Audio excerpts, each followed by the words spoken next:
In my personal opinion, probably one of the most underutilized and underappreciated tools in all of Lightroom has got to be split toning. It's one of those things that I completely dismissed it for years, and I really never even paid much attention to it. But as the years progress, I find different creative ways to apply it to my photos, and also find different problems that split toning can solve. And if you're not familiar with what split toning is, it's a very simple concept which has been around forever, literally going all the way back to the beginning of photography in the film and the darkroom days, where they would chemically tone an image with one specific color. And all split toning is just toning an image with two colors, one for the highlights and one for the shadows. And this is actually a really good example of it right here. This is just a standard gradient map, and it's going from absolute black to absolute white. And if we go up here to split toning, and if you don't see split toning right here, just right click it, make sure split toning is checked, make sure to pop up for you. We'll drop it down, we'll go up here to highlights. Let's just select a bright color. Turn the saturation all the way up so you can see it. Go to shadows, pick another color, and pull the saturation up again. And you can clearly see what areas were toned with blue for the shadows and what areas were toned in yellow for the highlights. And it just makes it really easily identifiable exactly how split toning works. And you might be asking yourself, Mark, why is the left side still black and why is the right side still white? And that's because those are absolute colors. So the far left is still black because it's absolute black and it's not considered a shadow. And the far right is still white because it's absolute white and it's not considered a highlight. So just like how a histogram looks. So the only regions that will be tinted will be shadows and highlights within Lightroom. Now you also notice this balance slider right here. If you slide it all the way to the left, you're putting 100% of the emphasis on shadows. If you slide it all the way to the right, you're putting 100% emphasis on highlights. I usually leave it somewhere between -25 and +25, or you can just leave it at 0 and just put equal emphasis on both highlights and shadows. It just depends on the specific image that you're editing and what creative look you're going for.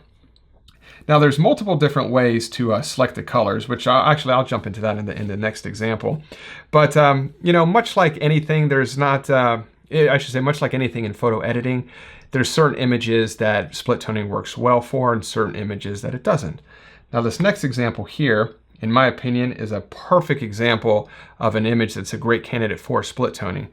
There's very clear areas right through here that are highlights, and there's very clear areas all through here. The trees in the foreground and the land are all kind of in shadow. It's not deep shadow, but it'd still be considered shadow.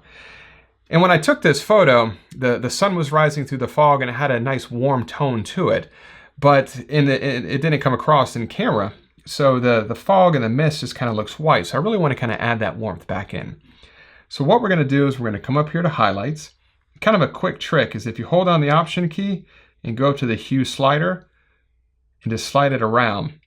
What this is doing is it's setting the saturation at 100%, which just makes it a little bit easier to identify the specific color that you're looking for. So I'm looking for kind of that golden color, which I think is about right there. And if you don't want to use that trick, you can always click this little button up here and just drag the eyedropper around until you find the actual color that you're looking for. And the higher you go, the more saturated that specific color will be. And the lower you go, the less saturation that specific color will be. And you can just kind of move it around until you find exactly what you're looking for. So for this, I'm thinking I'm just gonna pick maybe that color right there. Let me hold down the option key to make sure that looks right there. And now that I have the color picked, then I can just pull it to saturation until I find exactly what I'm looking for. And we're gonna do the same thing with the shadows here. So what I like to do is whatever color I pick for the highlights, I like to use a complementary color for the shadows. And if you're anything like me and you don't have the color wheel memorized, I like to use a website called Adobe Color, which I'll link below in the description so you can take a look at that if you want to. And it is right here. And pull this up and go to Change Color Harmony to Complementary. And we'll drag this color to that kind of golden color we were looking for. And this basically tells us that across the color wheel is the kind of that teal color. So it's going to be that classic teal and orange look, which is that very cinematic look, which is very popular today. So we're going to come over here to shadows, and I want to hold down the option key. I kind of like that trick as far as picking the actual colors. And then we'll go over here to teal. I think that looks good there. Then we'll kind of pull it to saturation to introduce that teal tone into the shadows. I think that looks good. And I want to kind of emphasize the highlights a little bit more over shadows in this specific image. So I'm going to pull it towards the right. I think that looks good. And let's toggle the effect on and off. And you can really see the difference that did. So not only did it solve a problem, the problem was the fog and the mist was completely washed out and it lost all the warm color from the rising sun. We're able to fix that problem by reintroducing that warmth. And we were also able to get creative by tinting the shadows with kind of that teal color. So kind of 2 for 1 in this image. We solved the problem and we were able to get a little bit creative with it. So I'll toggle the effect on and off again. This is the original. And this is afterwards. So it's a very subtle effect, but it really kind of changes the overall look and feel of this image and kind of gives it a little bit more of a creative touch, which I think all artists are really looking for, is their own creative style. I know I'm constantly in search for it, and I personally think it's a very difficult thing to achieve, is your own your own personal creative style. And I think it means something different to everybody too. For me, creative style is, using the example, if I see a photo on Instagram or Facebook or wherever, and I instantly know who took that photo or who painted that picture or who sculpted that whatever. That's creative style for me, is when I don't need to see the name or of the piece of artwork or the artist or anything, and I instantly know who created it. And I think split toning is one of those things that kind of helps you kind of create maybe possibly your own creative touch to your images. And if you find a creative combination of split toning that you like, just create a quick preset just for that split tone, and then you can apply it to as many images you like to kind of create kind of a consistent look to either your Instagram feed, or maybe you're creating a collection of photos of 3 or 4 photos for whatever, an exhibit or whatnot. You just want to want them all to have a consistent tone to it. So split toning is a great way to achieve that.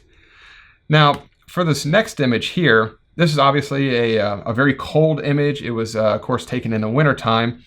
And I want to warm up the photo. So normally you would go up here to the basic panel and just kind of bump up, add a little bit of warmth to it. But for me, I kind of just washed the image out a little bit. I didn't really like the way that looked. So I'm going to kind of bring that back, and I'm going to go down to split toning. And what I really want to do is add a little bit of warmth into the highlights from the sun. So I'm going to come up here. I'm going to pick pick one of these predefined colors, and just kind of introduce a little bit more with the saturation, just to kind of warm it up some, maybe not quite that much. I'll kind of toggle that effect on and off, and you can see how just adding warmth into that additional kind of yellowish orange tint to the highlights warmed up the entire image without using the standard temperature and white balance adjustment. And I think that this effect definitely looks a lot better than using the temperature and white balance adjustment for the specific instance. Now, you don't always have to use highlights and shadows. You can use one or the other. For this one, maybe just for the heck of it, I like the way it looks by itself, honestly. That warmed it up just enough for me. But if we wanted to add maybe a little bit of the blue tone to it, and I definitely want to emphasize highlights over shadows. Let's toggle this on and off. And you can see what that did. So, I mean, that made a world of difference. And once again, we solved the problem, which is the overall white balance and color temperature of the photo. We also, once again, added that kind of creative touch to it. So you can kind of see a consistent theme here. And for this final image here, this is one of my favorite images from this year's autumn season. And obviously the 2 main focal points is, of course, the fall colors in the trees here and all the leaves on all the rocks, and of course the S-curve of the river. Now, if I wanted to get really creative here, there's a lot of color separation between the highlights and the shadows in the river. And one of the coolest things about split toning is it really helps you to create color contrast and color separation. So if you really wanted to make the S-curve of this stream really pop, split toning is a really cool way to do that.